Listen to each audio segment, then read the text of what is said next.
রাত্রিবেলা জাঙ্কুক থেকে ফোন করেছে। তে ভাবছে ফোনটা উঠাবে কিনা, তখনই মেসেজ আসলো, এক্ষুনি ফোন যদি না ধরো গিয়ে না থাপ্পড় দিয়ে আসবো। এই লোকটা পাগল নাকি, সব সময় থাপ্পড়ের ভয় দেখায়।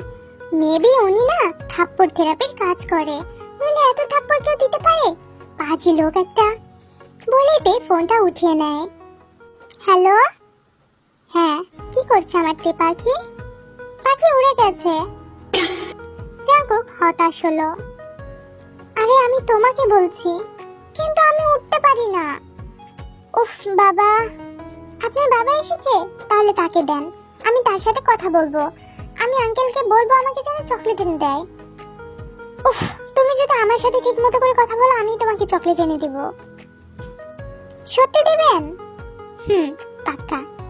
আচ্ছা তাহলে বলুন আমাকে কি বলতে হবে? এই যে যেমন করে মানুষ বয়ফ্রেন্ডের সাথে কথা বলে ঠিক তেমন করে কথা বলতে হবে। কিন্তু আমি তো জানি না।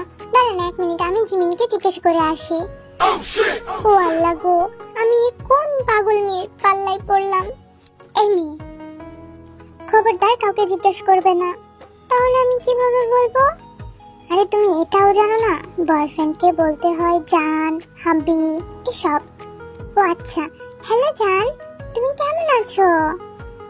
বেচারা জাঙ্কুক এবার মনে হয় পৃথিবী থেকে সোজা মঙ্গল গ্রহে চলে যাবে, তাই বলে ডিরেক্ট বলবে?